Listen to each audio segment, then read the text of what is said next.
Welcome back, Focus Learners. You're tuning in to another edition of The Explainer. So today, we're going to strip away all that intimidation you might remember from textbook chemistry. We're going to dive right into the really fascinating how and why behind the fundamental building blocks of our material world, metals and non-metals. I mean, think about it. We interact with these elements every single day, right? From the phones we're constantly holding to the buildings we live and work in.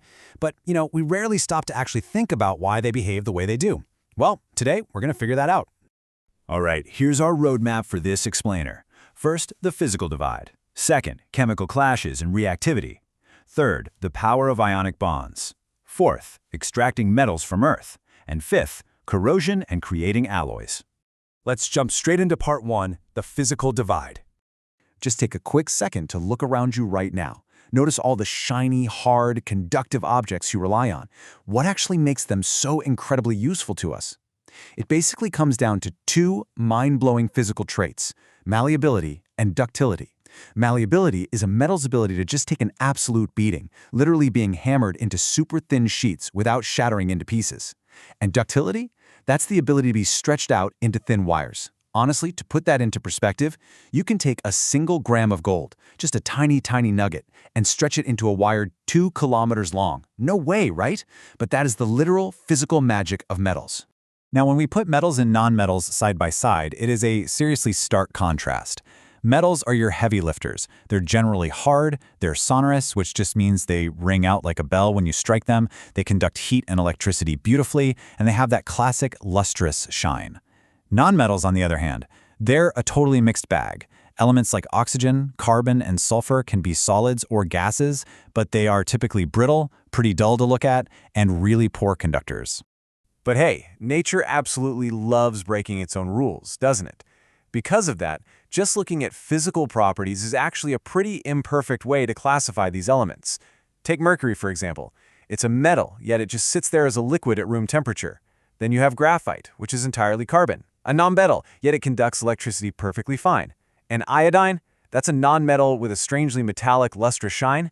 Because of these little rebels, we can't exactly judge an element just by its cover. Which brings us to part two, chemical clashes and reactivity. So, shifting our focus from how these elements look to how violently they actually behave, welcome to the chemical battleground. This right here is the Reactivity Series. You can kind of think of it as the elemental hierarchy of power. Up at the very top, we've got highly volatile, easily provoked metals like potassium and sodium. But as we move down the list, the metals start to chill out. By the time we hit the noble metals all the way at the bottom, your silver and gold, they are totally aloof and pretty much unbothered by the world around them. To give you a real sense of how extreme the scale is, let's look at a quick contrast.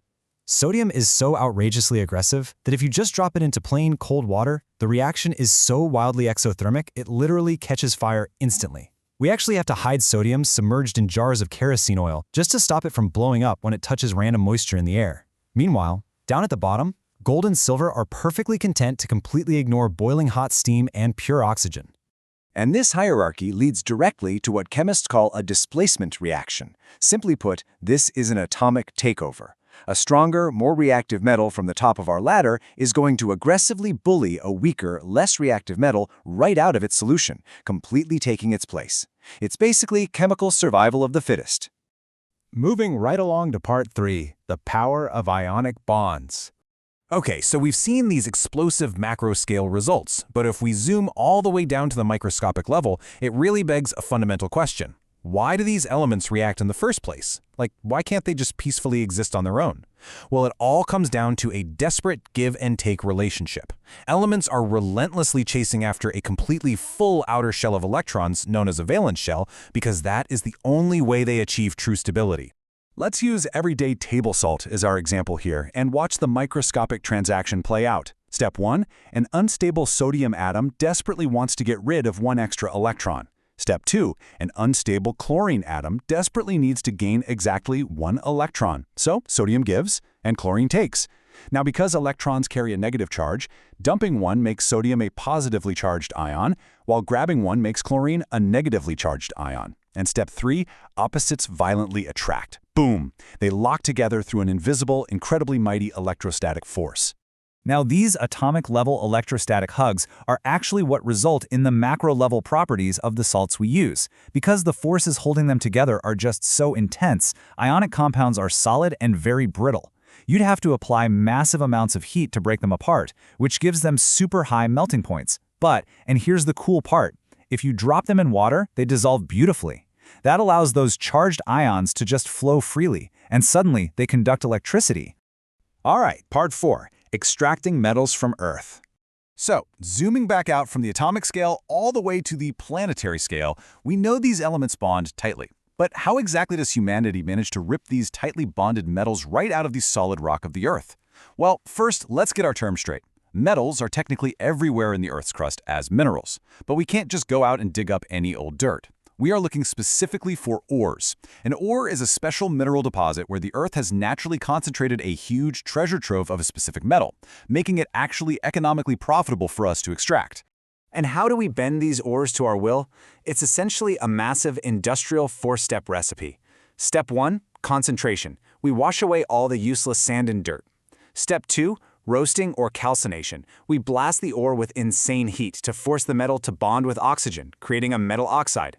Step 3, reduction. We use agents like carbon to aggressively strip that oxygen right back away, leaving just the metal behind. And finally, refining. We blast it with electricity to purify that metal to near perfection. And honestly, this brilliantly illustrates how we use our knowledge of chemistry in heavy engineering. Remember those displacement reactions we talked about earlier? Well, in the Thermit reaction, we mix iron oxide with aluminum powder and ignite it. The aluminum is so highly reactive, it violently displaces the iron, releasing an absolutely massive amount of heat in the process. The iron is instantly reduced to a glowing molten liquid state right there on the spot. Engineers literally use this to seamlessly weld heavy railway tracks together out in the field. And that brings us to our final section, Part 5, Corrosion and Creating Alloys. This is the final chapter of our material life cycle, how we actually protect all our hard-won metals from degrading and just returning back into the earth. The ultimate nemesis of iron is rust or corrosion. But here's the thing, the chemistry of rusting has very strict rules. Iron requires both air and water simultaneously to rust. If you take away just one of those, the iron is completely safe. That is exactly why we paint our bridges, why we grease our bicycle chains, or why we use a process called galvanization, which is basically coating iron in a thin, sacrificial layer of zinc to physically block out the moisture and air. But sometimes just coating a metal isn't quite enough. Sometimes we need to fundamentally change the metal itself. Take the number 24. Pure 24-karat gold is undeniably beautiful for sure, but it's surprisingly soft. If you were to make a ring out of pure 24-karat gold, it would bend and scratch incredibly easily. So what's the solution? We mix it. So the crucial takeaway here is this. By melting down a primary metal and mixing it with very specific amounts of other elements, we create alloys. These are custom-designed supermaterials that totally solve the weaknesses of pure elements. We mix soft iron with just a tiny bit of carbon, and we get incredibly strong steel. We add nickel and chromium to that, and we get stainless steel, which completely resists rust. We mix copper with zinc to get brass, or with tin to get bronze. We are literally engineering the exact physical properties we need. And humanity has actually been chasing this perfection for way longer than you might think. Just consider this incredible fact about the iron pillar near the Qutub Minar in Delhi.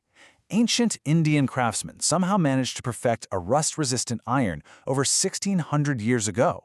We're talking about an 8-meter-high, 6-ton pillar just standing out in the open, completely defying corrosion for millennia. It's just a stunning testament to the deep historical roots of metallurgical science.